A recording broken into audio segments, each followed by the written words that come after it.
Okay, as in go? Sorry, 1 second. Forktales, a podcast that feeds the food and beverage world. Oh, awesome.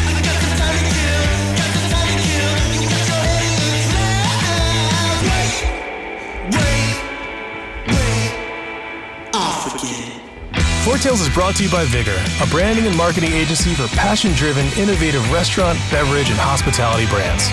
Learn more at vigorbranding.com. If you love what we're serving up, please give Forktales a 5-star review on your podcast service of choice. Think of it as a tip for good service.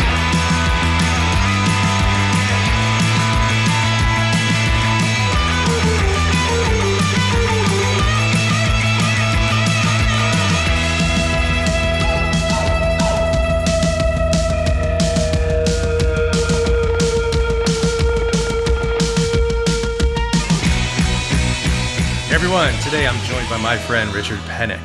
He is a brand strategist and fractional CMO. Fractional is what I said. That's a very important new word that you guys need to learn, and we'll talk about that and more. But before we get in, say hello, give a little bit of backstory. Hi, Joe. Good to see you. So my name is Richard Pennock. I'm born and raised in the UK. Undergrad, I was a historian at the University of Leeds, which is in the north of England. I spent 3 years at BJK&E, which is a WPP media agency. And then in 2006, I moved over to the US. I did my MBA at Georgetown. Between first and second year, I married my then girlfriend, now wife, Amber, who is from the United States. Thinking I would spend a few years in the US. I think it's 17 years later, I'm still here. Via Minneapolis, I spent a few years at Target. I worked in corporate strategy and marketing. And then moved over to an agency up there, Olsen. Spent a few years there. They then acquired a company down in Austin, Texas. And as much as I enjoy Minneapolis, the winters were a little brutal, and the temptation of sunshine and all Austin had to offer was too much. So I came down, and I ended up staying. And amongst other things down here, I headed up marketing at Tacodeli, which is a cult Austin restaurant brand. 12 locations, I believe it is now, in Austin, Dallas, and Houston. And then moved over to Freebirds and was a VP of marketing, headed up marketing there for about a year. And then I decided to step away, and I am now exploring entrepreneurialism and working as a fractional CMO and consultant. Awesome. It's quite the impressive CV, especially with that Georgetown flex. That's great. And I completely would do the same thing. In fact, I kind of did. I moved from Pennsylvania to Atlanta thinking I was going to get much warmer. And I feel like I still need to go further south. I just hate the snow and the cold. So I'm with you. For sure. So you've done a lot across both the agency side and the client side. Mm-hmm. How have you made that transition from agency to client side? What were some of those challenges, and how do you overcome them? Sure. I mean, it's an interesting question. I suppose there are many dimensions to it. On the agency side, you tend to be focused on one particular discipline, in my case, brand strategy, and you really become an expert in that space. So you go deep, but typically across multiple industries, and really kind of hone those skills. And that's, interesting, compelling. Then when one comes client side, you move into a senior marketing role, and you realize that while the brand strategy background is certainly fundamental, you have to become much broader in your skill set, and I suppose spread yourself much wider.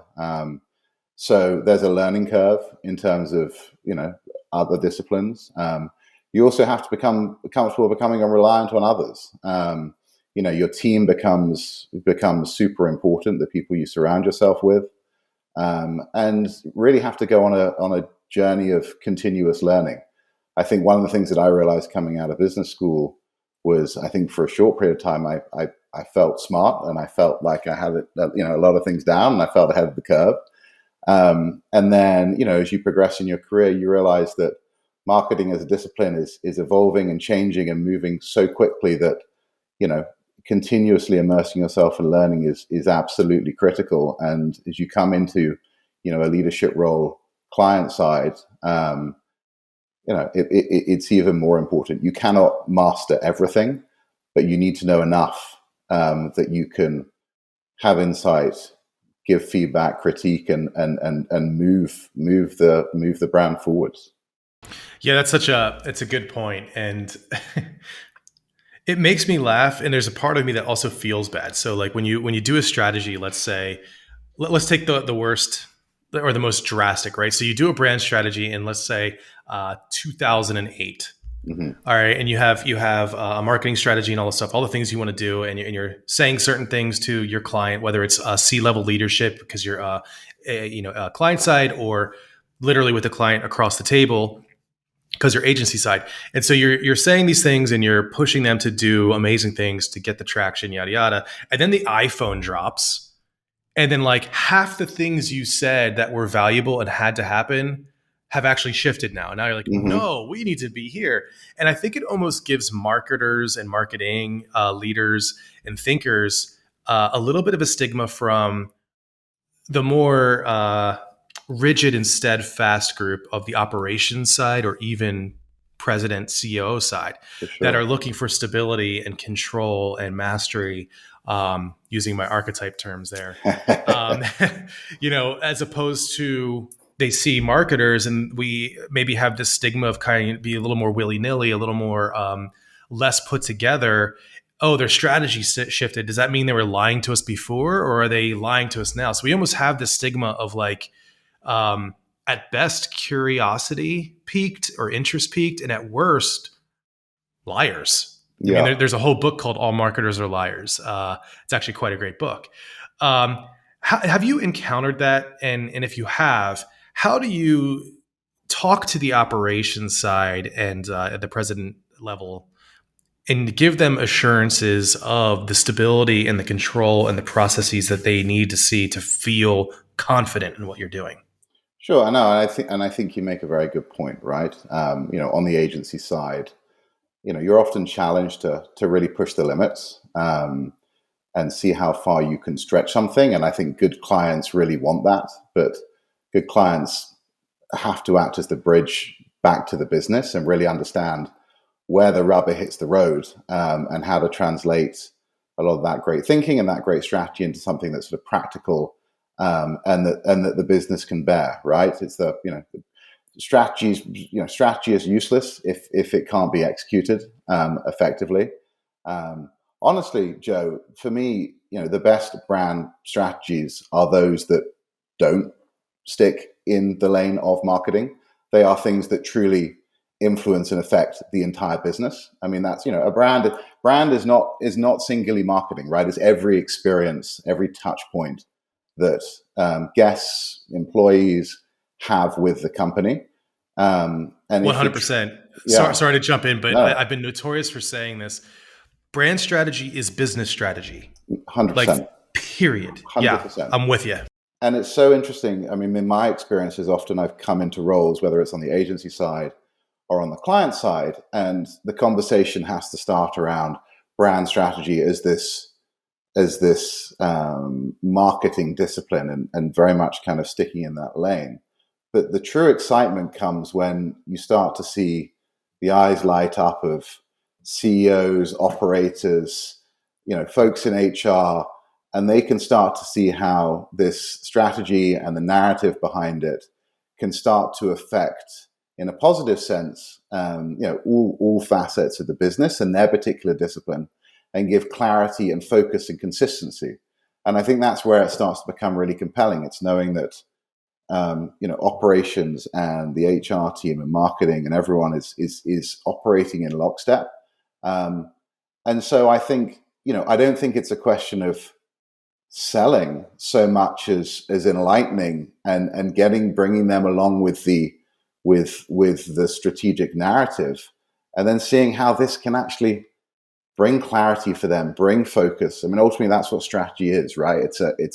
It's making a set of choices and deciding where you're going to place your bets. And if we're all placing our bets in the same place, in a place that we all believe, then there's going to be excitement, enthusiasm, momentum, and that can be truly transformative for a business. And should be, like you said. So we spend a lot of time when we're developing strategies for our clients. I'm notorious for saying anytime that they say, well, your strategy or the vigor strategy, I'm like, no, no, no, no, no, no, no. This is your strategy.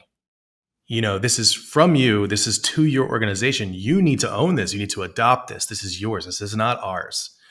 We may have done it for you. We may have done it with you, I should say, but it's yours. And we spend a lot of time fostering championship around the brand. Who's going to own it? Who's going to trickle it down? Who's going to shout from the rooftop, as it were? But I really like your metaphor of what you just said. I just blanked on it though. Anyway, I really like that. I mean, like when you're lockstep and everybody is owning the strategy, it makes identifying the right good ideas as well as identifying the wrong good ideas. So ideas are great and everyone has them, but you need a mechanism to evaluate and say, hey, while a Doritos Locos taco ripoff will be good for would be a good and it would sell, it just isn't our brand. Yeah. And it doesn't make sense here. And I think that's the perennial challenge, right? It's always there can be good ideas and interesting ideas that in isolation can drive sales, move a business forwards.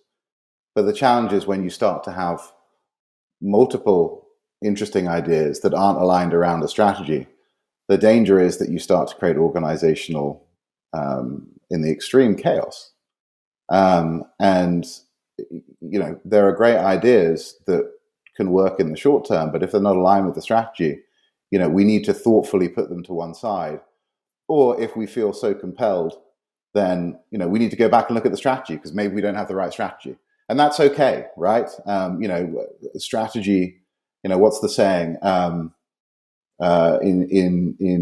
They say in going into battle, the best laid, or I can't remember exactly what it is, but it's something about, the strategy is great until first contact, and then it all comes apart, right?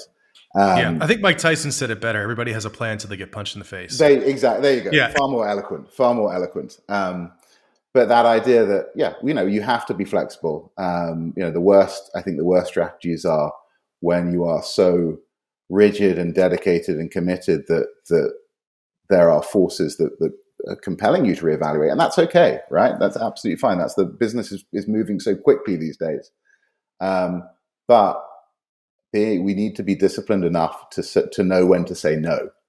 And that's the great challenge, or one of the great challenges. No is such a powerful word. And what's interesting is when you have a small growing brand, and by small in the restaurant space, I would put small as the 1 to 50 unit. I think after 50, you start to get into medium, and then medium, just level setting here, medium would probably be 50 units to about 200, maybe around there. And then it starts to become large. But the issues faced in that small to medium size, the SMBs as they were, are shared. And a lot of it ladders up to brand, and it ladders up to a COO or a director of operations that is focused on efficiency and reducing, labor fees or all that in the line item. Basically, just how do we make things as least expensive as possible and as smooth as possible. But that sometimes can be antithetical to the bigger brand picture. And so I think a good example of that would actually be the antithesis. I read maybe an anecdote, maybe a true account of Southwest Airlines. Their purpose is to be the least expensive airline in the sky. And so with that focus and that gold standard, or mantra, as it were, when somebody came to him and says, guys, we can do a filet mignon, people want it on our long flights. The question becomes, is that going to help us be the cheapest or least expensive airline in the sky? Well, no, but stop at the but. It's a great idea. I love filet mignon. It's not the right choice for us. And I think it's that having a leader that knows how to absorb, own, and then I think you kind of mentioned pivot with the strategy is so invaluable. So you and I met when you took the helm of the brand Tacodeli. You mentioned just a minute ago, and you led a very successful brand evolution. And you also mentioned it's a cult favorite. So, I mean, talk about a very surgical operation. How did you go about approaching that effort, and what were some of the challenges? And full disclosure for those listening, we were not selected. Okay, but but the work nonetheless turned out quite fantastic. It was one of those scenarios where even though we're competing against, I believe the company was Butler Brothers, and we did not win the day. I was impressed with their work. I think they did a pretty good job. I definitely have some of my own takes on some things I thought were off, but overall, success. So, how did you do that? How did you go about approaching Sure. that effort? Well, I think the first word is carefully. Um, I mean, to your point, right? Right.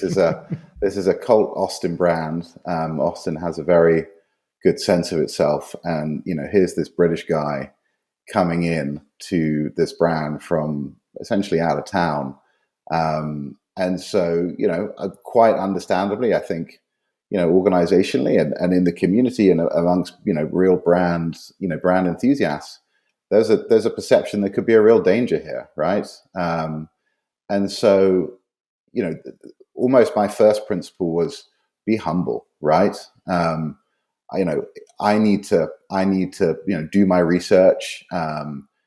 We did the qual, we did the quant, we talked to a lot of people, but really going with a degree of humility. It was for me to listen, learn, understand.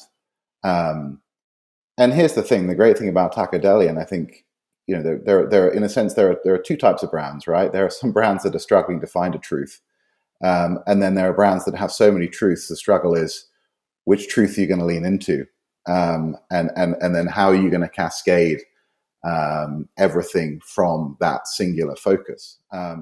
And so, really, for me with Tacodeli, it was about listening, kind of understanding where the greatest opportunities were in terms of the brand positioning. And then really kind of carefully playing those back to folks and getting reactions both from within the company, obviously, the founders and the owners who are deeply invested and have a great sense of the brand.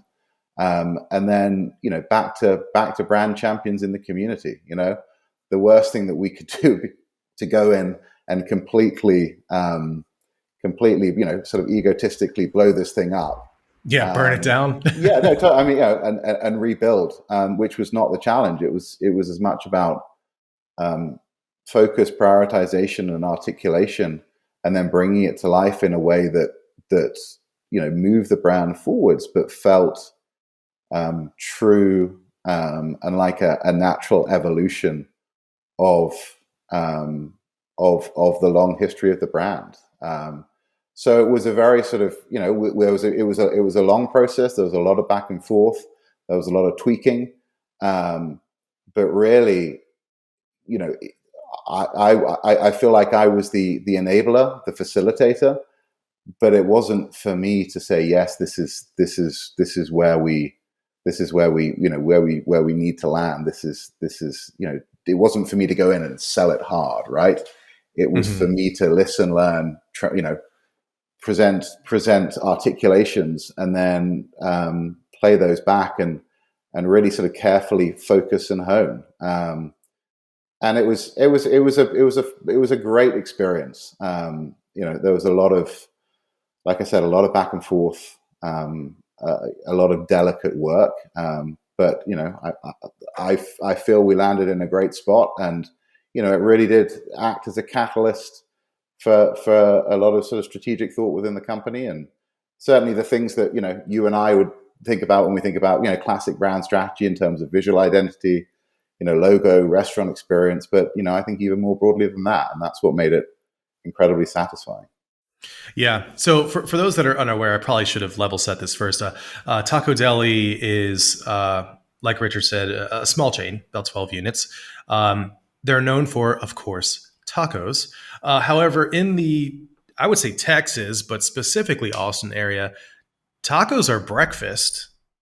and lunch. So Tacodeli was open till about 3 p.m. every day, starting at 6 a.m. or 7 a.m. 7 a.m. 7 a.m. Yeah, And 7 this a.m. is a few years back, so I don't know. I think they've changed a little bit because of the pandemic. Yes. And money talks.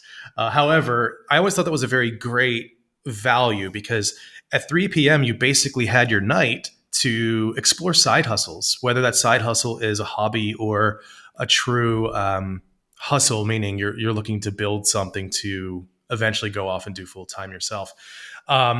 So they have breakfast tacos, they have great salsas and all that stuff, and it is a quick serve format. Even though it's elevated, it's still quick serve. You order at the counter, you get your food, and you roll or hang out at a small dining area. But from what I recall, there's not a lot of dining area in most of them.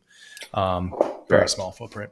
Correct. So great concept. So you went from the Brit went from tacos to burritos, and you shifted over to Freebirds World Burrito, which has a fantastic purpose baked in, at least outside looking in.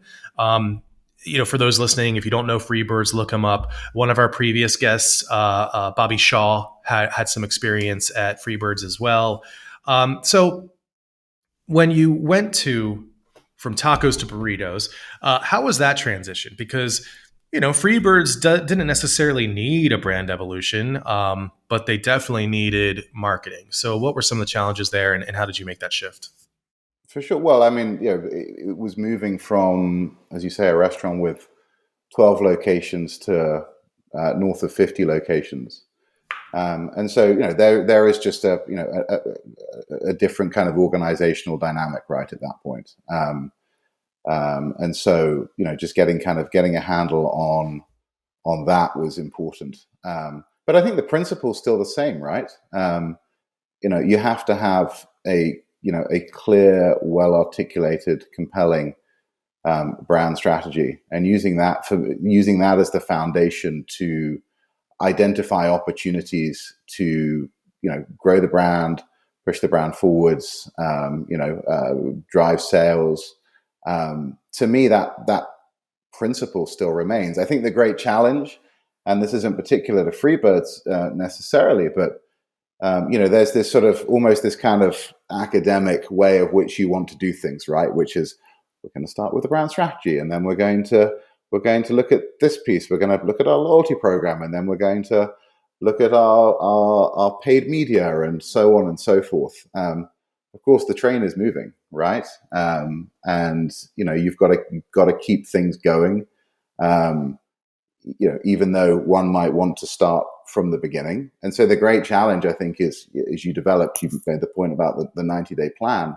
As you develop a plan, how do you develop a plan that is both short terms in terms of, being able to have some quick wins, being able to drive some sales today, tomorrow, but then also is looking longer term, more towards the sort of the long-term brand evolution and so on.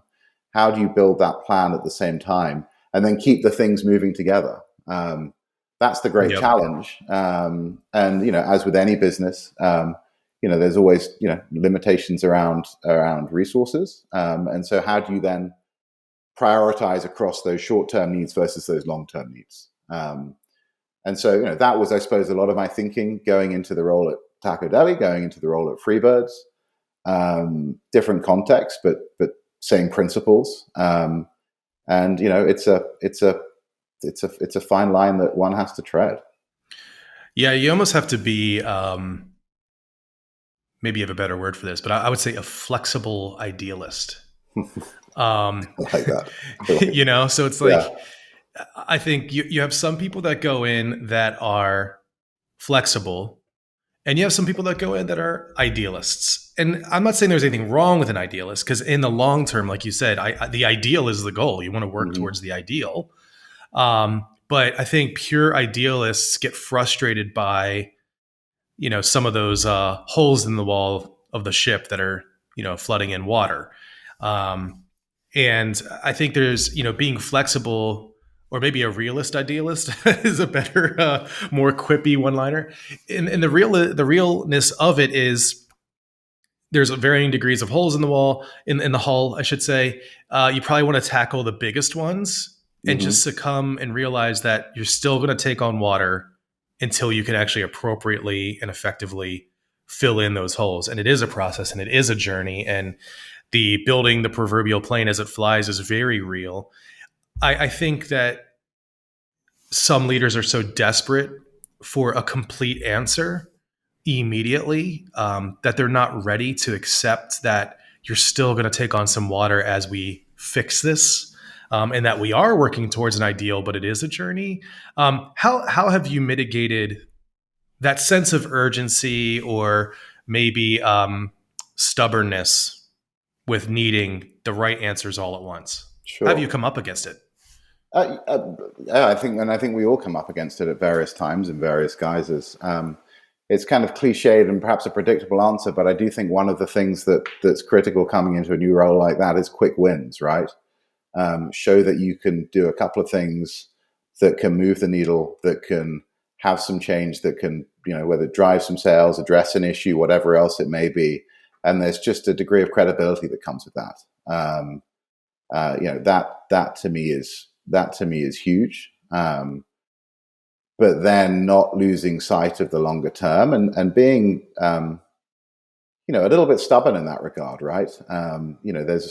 There's all these pressures in the immediate, and often a desire for now, which is completely reasonable, and it got to drive sales, right? We've got to move things forward today, but being a little bit stubborn and being a little bit just focused, I think might be a better word on the value of what brand strategy and can do in the long term to really have a bigger effect. And I think there is a degree of stubbornness and determination and just commitment that one has to hold oneself to. Yeah. And I think it's up to leaders too to hopefully understand that, encourage the movement forward, but not focus in on the remaining suite of issues that need to be addressed, because it can be very dejecting. It can be very discouraging. I think it's how you lose a good leader, an otherwise fantastic CMO or COO or whatever director of kind of person. If they have a win, recognize it, Yeah. celebrate it. Yeah. And I would say the other piece is, yes, there are opportunities to solve some of those short-term issues, but the value of that longer-term strategy is that when you then go to solve those issues, you have the lens through which to put the solutions, and that is so powerful, and frankly efficient, right? I mean, businesses are always looking for efficiency. A compelling brand strategy, when you start to look at loyalty strategy or media strategy, or whatever else it may be, that becomes the lens through which everything else is put. And yes, we'll articulate a loyalty strategy that is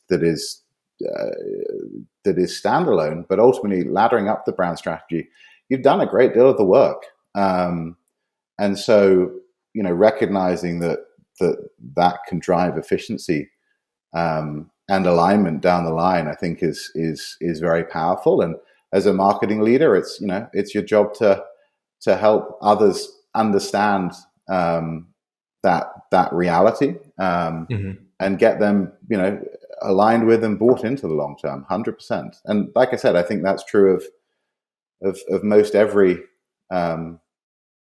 most every marketing leader. Certainly, my experiences. But that's why we get paid, right? That's right. Yeah. Well, I mean, some leaders come into it, I think, with heart in the right place, but maybe head not in the right place in times. And what I mean by that is, I've definitely seen CMOs that have all the answers, and they come in like a wrecking ball. They want to force square pegs in the round holes because they have the solution, they have the answer, they're confident, and it's probably what got them the job.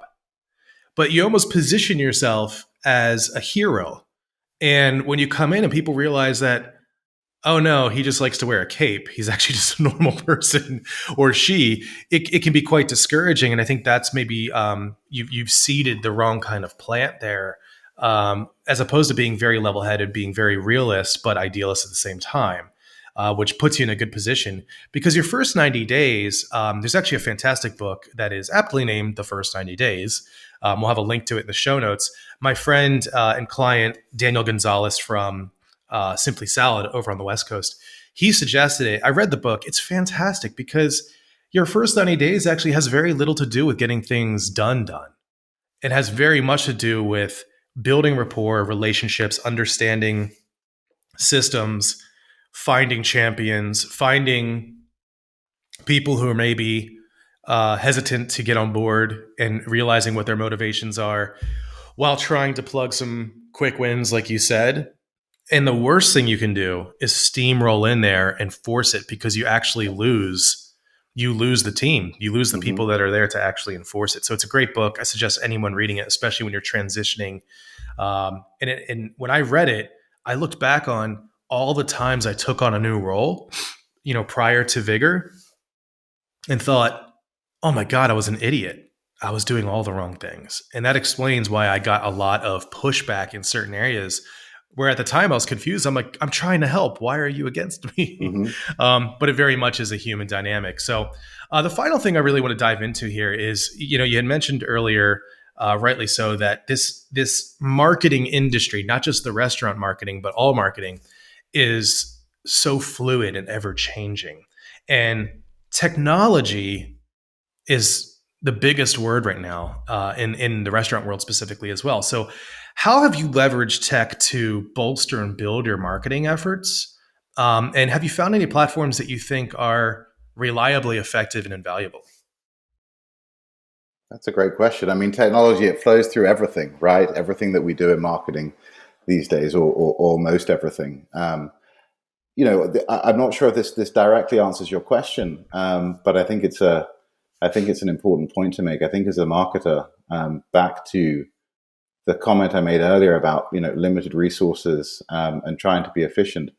I think particularly for a small mid-size restaurant operator, I think the biggest challenge and opportunity are technologies that, from a user experience perspective, are great for the guest, but also great for the marketing team. I've often I feel like I spent too much of my time battling the tech and battling the interface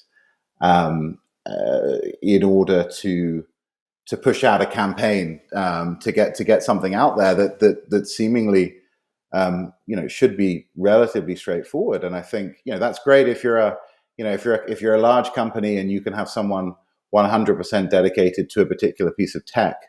But I don't think you should have to have, and I'm being a little facetious here, a master's degree to operate some of the marketing tech that exists out there. I think it should be intuitive, straightforward, and yes, make it easy for the guest, but also make it easy for the marketers. And I think the companies that do a great job of that and understand both sides of the equation are those who are going to succeed. I know at Freebirds, and they, this was announced a while back. One of the technologies that they're embracing is QBeyond, the POS system, the POS provider. And in a sense, I think we've all experienced this in the restaurant. But the POS is both this it's this hub, but it's also these handcuffs, right? And we spend so much time figuring out how the different platforms that we want to leverage can interact with and interface with the POS, and it's become, I can think of multiple examples where I've been using platforms and we've had problems with the data because it's not cleanly interfacing with the POS. At which point, it's kind of terrifying, right? Because you're like, well, do I trust the data? Arguably, it's more dangerous to have inaccurate or misleading data than it is to have any data. We call it dirty data. Yeah, exactly. Dirty data is horrible. Exactly. and so, I certainly don't want to speak for Cubion, but I think the questions that they were trying to answer in terms of a seamless experience, certainly for the guest, but also a seamless experience on the back end, and all that it sort of opens up and enables rather than handcuffs. I'm excited to see how that pulls through. And really, as I hope in the future I have the opportunity to work with a brand who has taken them on board and embraced it, and I can hopefully when the rubber hits the road, the reality will play out and be as compelling as I believe it can be. Yeah, one of the things I found with data is interpretation of it is sometimes misleading or off. What I mean by that specifically is because we have so much data, we can see what media and activities are pushing people to, let's say, an online order, which is great. However, I think one of the problems that I've encountered is the shift from interested in a brand to purchase is only one part of a longer consumer journey.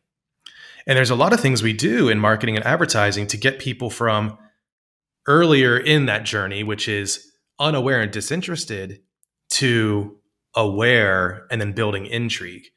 And the line to that, because it doesn't have a financial implication immediately, a lot of leaders can see that as not valuable and a waste of dollars. They want to see the direct line, placed ad here, person came to website, made purchase, success. Mm-hmm. And I think that's been one of our challenges as an agency and me as a strategist and marketer, to kind of untangle that knot and say, look, no. What we're doing here is to get people aware. And so while getting an Instagram follower doesn't seem like a financial win, on the longer term journey, it absolutely is. That is moving someone from unaware and disinterested to committing to hearing from you and wanting to be connected. But it doesn't seem it's valued as much by the operations and C-level or CEO level, president level people. Have you come up against that? And how have you encouraged buy-in for efforts that don't have an immediate transactional implication? For sure, and I think I've said to others in the past, I can't remember the last time I saw an ad for much anything, let alone a restaurant, where I thought I'm going to click now, go purchase, or even do so in the next few days. Right? I had this joke with an old friend. TV remains I believe it remains the largest dollar spend. Certainly up there for advertising, and yet no one's ever clicked a TV ad and made a purchase, right? And yet somehow, as an industry, it still persists and survives. Not to say that click to purchase doesn't have a role to play, but I think that's it, right? I think it's understanding. I think it's being able to communicate that. There is a place for clicking through, trying to drive a transaction, and obviously there are simple ways to measure that, and that has value. But also being able to understand and sell the story of the brand more broadly, and understanding how that plays in is critical. And I think it's a perennial challenge, right? I think leaders want to see sales now, and I think it's something that frankly you just have to play out over time, and look back at the data and build the case. But it's a perennial challenge. We live in this age of sort of instant satisfaction, right? Where we want something right now, whether that's something from Amazon or a sale. So it's a perennial challenge, that's for sure.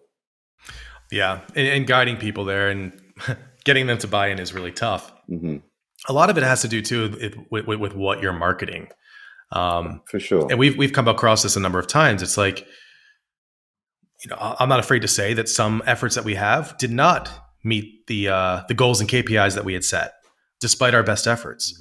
Mhm. And when we go back and look at it, for instance, we unpacked in one scenario. It's like, wait, you launched a new product. Did you ever test this with people? Like, did you ever even ask them if they wanted it? And the answer was no.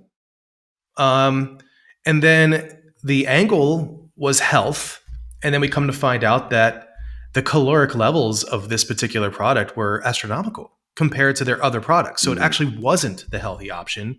It may have had an initial perception of health, but as you know, I mean, we have to show calories. So it's like, boom, the caloric number was like, what? And so there were all these other issues. And yet months after, operations and C-level or CEO level leadership persisted that what we had done failed. Mm-hmm. And it's like, right. I mean, that is technically correct. It did not work. But the root of the problem was not the marketing or the messaging. The root of the problem was the product that people didn't want. And you saw in even the test sales, you had a bump of people that were like, oh, I want to try this out. And then the sales dropped. And so, one of the questions I posed, I was like, not to be inflammatory here, but if the product was built for success, why didn't the sales plateau higher? Sure. Why did it go from trial to not buying again? That's a problem. So there's a lot of data. That kind of data needs to be looked at, but I think is conveniently overlooked sometimes because marketing is meant to be a hero and a savior. When I hate to say it, but we're not. We're part of the team. I think it goes to an interesting sort of broader point, which is, in a sense, collective ownership. Right? We each have our roles to play, but I think and I know Simon Sinek and others have talked about this a lot, but this sense of a safe environment, right, to go experiment, to go fail, and it's very much kind of win together, lose together, and I think those are the healthiest environments, right, where hey, it's the campaign that you were driving didn't work for whatever, or worked on some dimensions, not others. It's okay for us to do an honest assessment of that. Let's figure out why.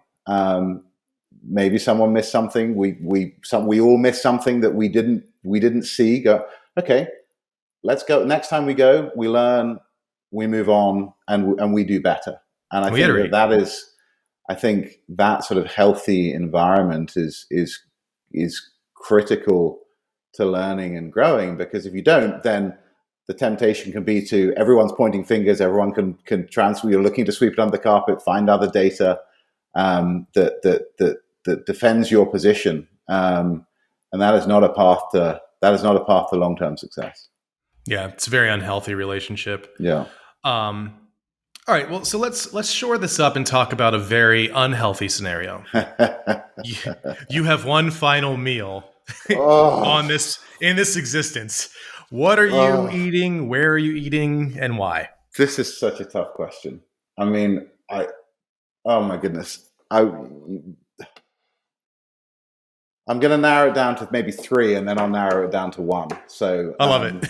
So to me, I mean, here's the thing. Food is so much about experience, right? Yes, it's about the food. It's about wonderful food, but it's about the people, the context, the environment. The best meals, the food is at the heart of it has got to be great, but it's often about so much more than that.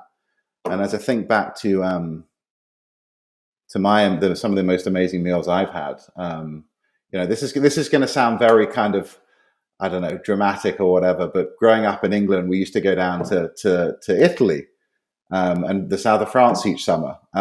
It's not as glamorous as it sounds. It's not far, not so far from the south of England. But we used to stay in this town called Lucca in Tuscany, which is near Florence, and we would often kind of go up into the hills above Lucca, and there would be these amazing family restaurants, and it really was like husband, wife, it would just be a terrace, and they would have made fresh pasta and amazing views. It would be 10 p.m. at night. Kids would be running around, and everything was fresh. Everything was phenomenal. There was one I was trying to remember. I think it's called Il Vapore, And here's the thing, I don't even remember, I mean, the food was great at the time. It was by no means, Michelin-starred food, but it was that whole kind of ambience and experience, that sort of Italian summer evening, and it was just magical. So that might be one.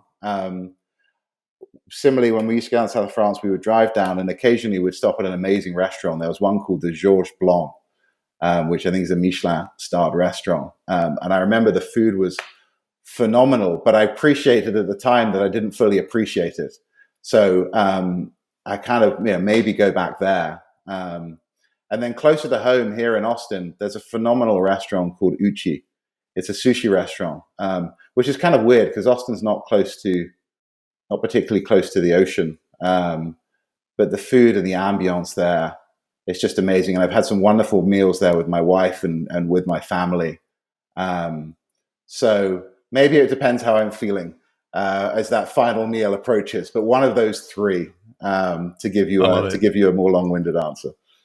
No, that's great. I mean, and some of those meals are just, I think you said magical. I think that's the right word. One thing I really wish would come back is a reclamation of old guard standards. And what I mean by that is I'm gonna throw it back to England, which sometimes gets knocked for its cuisine. Beef Wellington is fantastic. Uh-huh. It is an amazing dish. And I feel like it's been relegated as old guard, not interesting, yada, yada. Mm-hmm. But when you have a fantastic beef Wellington with a solid cider, it is just like, well, and it's not my final meal. But it's much like those Italian experiences, right? Like it's not complicated and doesn't need to be complicated, but it's about phenomenal ingredients, sort of produced, with years and years of experience, and just being able to kind of refine it and perfect it, and you can taste it, and it's magical. That's right. Yeah, that's right. Yeah, a little bit of love and not trying to show off. Yes, and just letting the ingredients do what the ingredients do. Fresh herbs. Anybody who wants to get better in the kitchen, throw away the dry herbs. Go get fresh herbs. It really makes a difference. It certainly does. Anyway, hey, thanks for spending so much time with us and all of your insights. It's just amazing. We could probably do a few more of these episodes, but I appreciate it. And thanks for coming on. Fantastic. Well, thank you. I appreciate the opportunity to be on the If you love what we served up, please follow us at Vigor Branding on Instagram, LinkedIn, YouTube, and Medium. Forktales is produced by the team at Vigor. Audio and video post-productions provided by Zencaster. Music performed by Jet Trash and licensed through musicbed.com. Joseph handles his own hair, makeup, and stunts. Copyright 2003 to 2021, Vigor Graphic Design LLC, all rights reserved.